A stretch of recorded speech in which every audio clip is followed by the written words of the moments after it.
Ladies and gentlemen, I'm not a scientist, I'm not a doctor, I'm just a black man with one eye.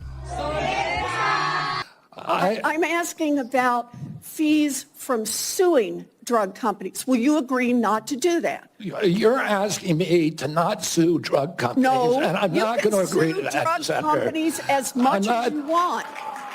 I'm not going to agree to not sue drug companies or anybody. So let's do a quick count here of how, as Secretary of HHS, if you get confirmed, you could influence every one of those lawsuits. Well, let me start the list. You could publish your anti-vaccine conspiracies, but this time on U.S. government letterhead, something a jury might be impressed by. You could appoint people to the CDC vaccine panel who share your anti-vax views and let them do your dirty work. You could tell the CDC vaccine panel to remove a particular vaccine from the vaccine schedule. You could remove vaccines from special compensation programs, which would open up manufacturers to mass torts. You could make more injuries eligible for compensation even if there is no causal evidence. You could change vaccine court processes to make it easier to bring junk lawsuits. You could turn over FDA data to your friends at the law firm, and they could use it however it benefited them. You could change vaccine labeling. You could change vaccine information rules. You could change which claims are compensated in the vaccine injury compensation program. There's a lot of ways that you can influence those future lawsuits and pending lawsuits while you are Secretary of HHS, and I'm asking you to commit right now that you will not take a financial stake in every one of those lawsuits so that what you do as Secretary will also benefit you financially down the line. I just think there's a conflict of interest because if I'm trying to sue you for a thing that's happening and you're trying to stop me because somebody is paying you so nobody gets sued, I think there's a conflict of interest when you are asking me these questions. And she even mentions how she's terrified of losing her fluoride from her water. But let's see if she really just cares about our health. She's received $491,000 from health professionals and $125,000 from pharmaceuticals or health products. Oh, and don't forget about the $108,000 from hospitals and nursing homes, for a grand total of $871,000 from the healthcare industry. And this is actually her cheapest selection out of all of them. So in other words, I'm not saying that she's against RFK. I just think she's getting money somewhere and she wants to make maybe sure that that money keeps coming in. I found this article that said that Elizabeth Warren condemned super PACs. Now she's benefiting from one. And this article talks about this Persist PAC. And at the time, they had no idea who was funding the PAC. But now we do. Carla Jerviston gave a whopping $14.6 million to support Elizabeth Warren for the Senate. This is her, and she is a physician. Not only did she attend Stanford, her father was a professor there for over 50 years. And to honor her father, she helped fund the construction of the new Stanford Medical Center. You know who else has ties to Stanford? Pfizer. Back in 2010, they gave a grant to Stanford saying that there's no strings attached. Put your hand up if you actually think that's true. I'm sure nobody. And the grant was $3 million to back new curriculum. But wait, there's more. Pfizer funded an independent educational grant program through, surprise, Stanford. How do all of these dots connect? Well, honestly, that's kind of difficult. As I was doing research, it is very clear that a lot has been hidden here. But this article may give us a hint. Looks like Stanford professors have been found to receive money right from big pharma companies like Eli Lilly. Why does this all matter? Funny enough, I think Dr. Casey Means has already given us the answer. She went to Stanford and was top of her class. She talks about how there was never a class about nutrition, about exercise. She simply learned a diagnosis and a pill to solve it. Because the minute that we find out that we can heal ourselves with food, think about whose bottom line is going to hurt real bad. In other words, ladies and gentlemen, if you eat very healthy and you do a lot of exercise, I'm not saying you're going to cure everything, but they're going to lose money. Vengadilo, remember to subscribe. ¿Por qué? And to be honest, RFK said so many times, I'm not gonna do anything about the polio thing. So the fact that her main thing is to say he's going to do something with the polio, I'm like, he never said that. Will also benefit you financially down the line. I'll comply with all the ethical guidelines. That's not the question. You and I, you have said You're asking me, repeatedly, Senator, you're asking me not to sue requirements pharmaceutical companies. My Yeah, you question are. is stop That's exactly what enriching you're doing. health. Look, no one should be fooled here. As Secretary of HHS, Robert Kennedy will have the power to undercut vaccines and vaccine manufacturing across our country. And for all of his talk about follow the science and his promise that he won't interfere with those of us who want to vaccinate his kids, the bottom line is the same. Kennedy can kill off access to vaccines and make millions of dollars while he does it.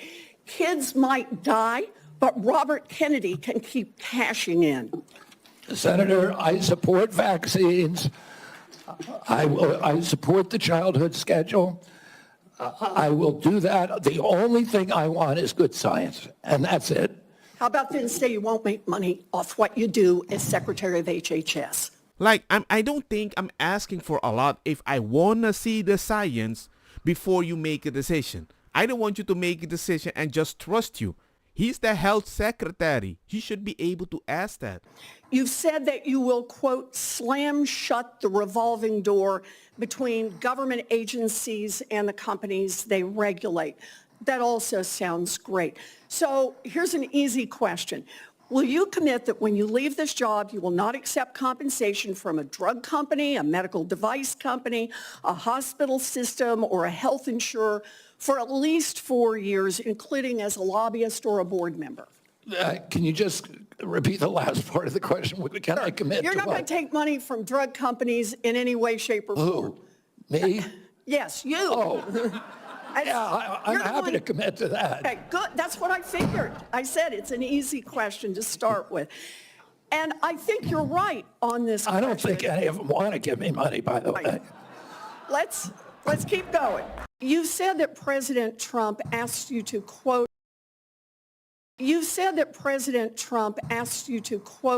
clean up corruption and conflicts. Sounds great. You've said that you will, quote, slam shut the revolving door between government agencies and the companies they regulate. That also sounds great. So here's an easy question.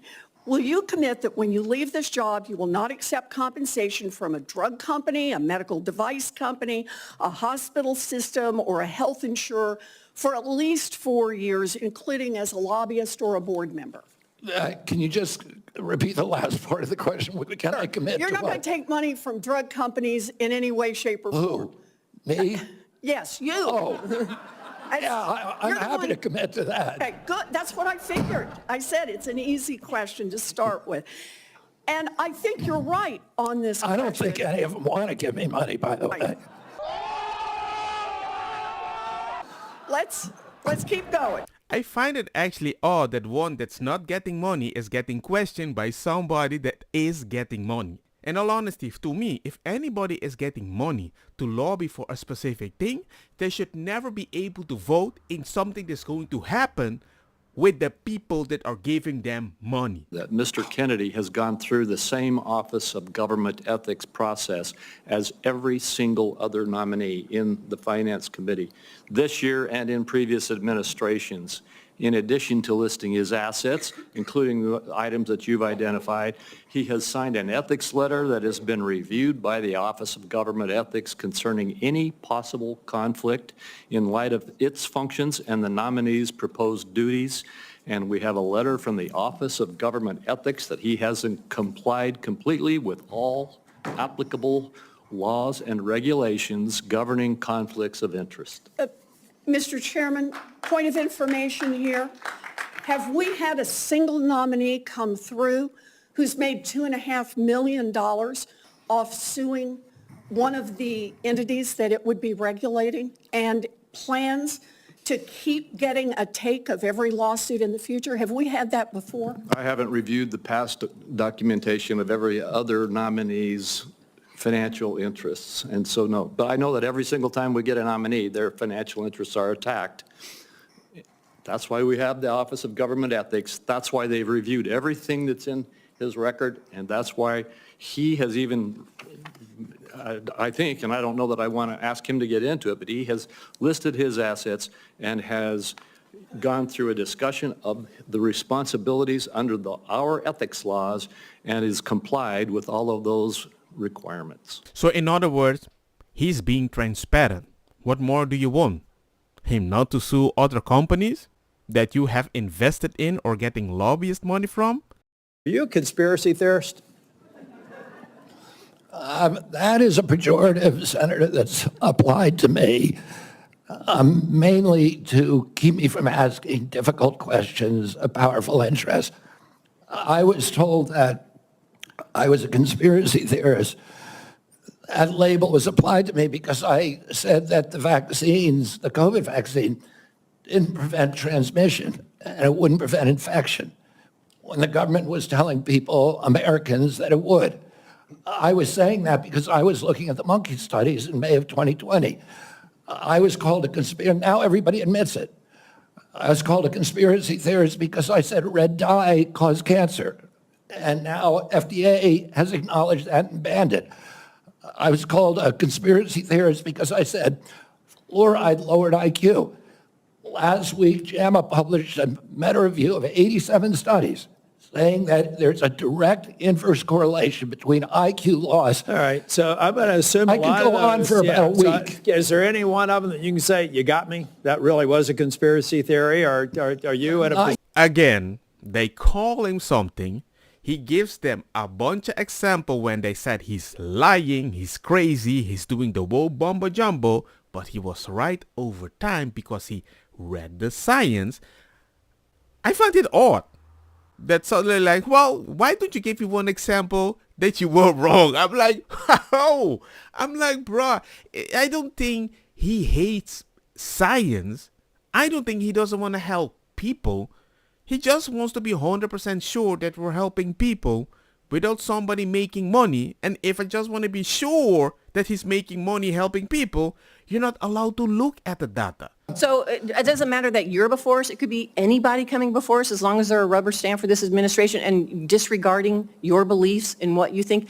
I guess my question to you is, if it really is fundamental to what you believe, how do you live with that? How do you address those issues as you're moving forward, You want me to knowing answer that the it's going to question, harm Senator? Americans? Yeah. You want me to answer the question? No, I'm asking you. Okay.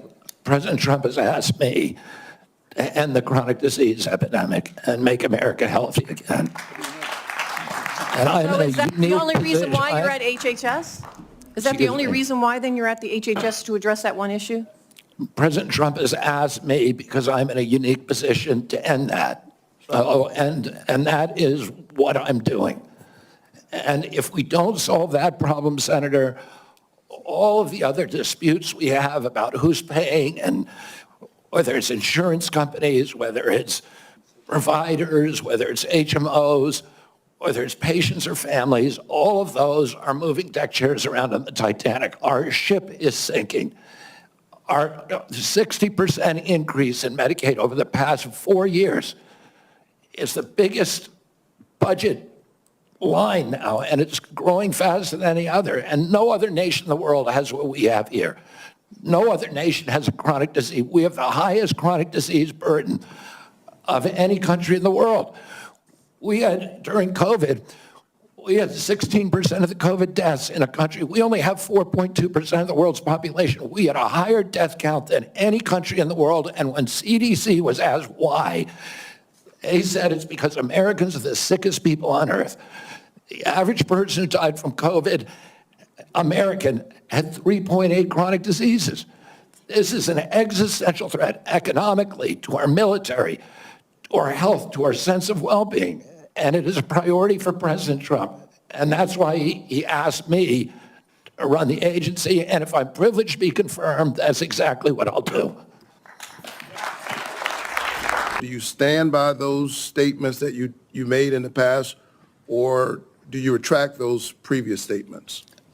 Senator, I don't believe that I ever compared the CDC to Nazi death camps. In 2003, the United States Congress Government Oversight Committee ended an over a year investigation of the CDC and used almost that same language. They said that the CDC, just one division, one branch, the Immunization Safety Office, had put institutional self-interest and pharmaceutical profits ahead of the welfare and health of American children. So that was a conclusion by Congress.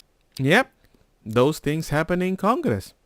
Your safety, your health is in their hands. You want to immediately get rid of 600 NIH workers on job one, on day one. When we had our meeting, you said you actually like to get rid of 2,200 people from HHS. Which offices are you going to start cutting and riffing these 2,200 workers from? Senator, there's 200 political appointees that are changed during every administration. So if you got rid of those 200 political appointees, you're not going to replace them with your political appointeties. Well, President Biden this year changed 3,000 employees at HHS, 3,750 So at NIH. your 2,200, what departments are you going to pick them from? Well, the same as President Biden did when he changed 3,000 out. They're from all across all I'm down to a departments. minute 30. The chairman's been generous with colleagues on both sides. I may have to go a couple minutes over. But let me just say, so let's just answer, this, I hope, since you're asking to become the top healthcare official in the United States in terms of HHS, huge ramifications, and part of this job is to be the senior advisor to the president on health issues. So when we're looking at this purge and we're looking at laying off workers, when we're looking at potentially the president's illegal offer to try to buy out federal employees, which I would say to any federal employees, think twice. Has this individual in his business world ever fulfilled his contracts or obligations to any workers in the past? I always find it odd when somebody tells me to not do something that they did better than me. The moment I need to make that quote and suddenly they have such a high standard, I hope you don't change too much. I'm like, you already changed a bunch of people. Let me change a few. Where? Where you did it. But if you are in this position, will you pledge that you will not fire federal employees who work on food safety, work on trying to preventing things like salmonella? Senator, there are 91,000 employees. So that, I take that as that's a simple yes, and I'm going to take that as a no. Run that agency I take that as a no. without- Will you actually? We talked about protecting Americans from cyber criminals, something we need to do a lot more on. Will you commit not to fire anyone in the health arena who currently works on protecting Americans from cyber attacks in their healthcare files? I will commit to not firing anybody who's doing their job. Ooh, that's smart answer. They're not gonna like it though. Based on your opinion, based upon your opinion, or your political agenda, or Mr. Trump's political agenda? Based upon my opinion. So I guess that means a lot of the folks who've had any type of views on vaccines will be out of work. He already said he trusts them. And the only thing he wants for safety is more science. I don't think that's wrong. But he would... We're having epidemics of all these chronic illnesses, autoimmune diseases, Facts. neurological diseases, allergic diseases, obesity. When my uncle was president, 3% of Americans were obese. Today, 74% of Americans are obese or overweight. No other country has anything like this. In Japan, the obesity rate is still 3%. And epidemics are not caused by genes. Genes may provide the vulnerability, but you need an environmental toxin. Oh, something is poisoning the American people. And we know that the primary culprits are changing food supply, the switch to highly chemical intensive processed foods. We have 10,000 ingredients in our country, in our foods. The Europeans have only 400. Hey. Buy McDonald's French fries in our country, there's 11 ingredients, my understanding. In Europe, there's only 3. If you buy Fruit Loops in our country, they're loaded with food dyes, with yellow dye, red dye, blue dye, and many other ingredients. The same company makes the same product with different ingredients for Canada and Europe. And at age, we don't have good science on all these things. And that is deliberate. That's a deliberate choice not to study the things that are truly making us sick, that are not only contributing to chronic disease, but to mortalities from infectious disease. We need to get a handle on this, because if we don't, it's an existential threat. Our country is not going to be destroyed because we get the marginal tax rate wrong, or because we get one of these culture war issues that we've been talking about today wrong. It's going to be destroyed if we continue down this trajectory of chronic disease. We need to fix our food supply, and that's the number one. And I don't think he's asking for a lot. Again, going back to the big picture here, 60% of Americans have a chronic disease. Mr. Kennedy, I believe for such a time as this that you're not just one of 300 million people. I think that you are the person to lead HHS to make America healthy again, that God has a divine purpose for you, and I look forward to your confirmation and working with you to make America healthy again. Thank you, Senator. Thank you.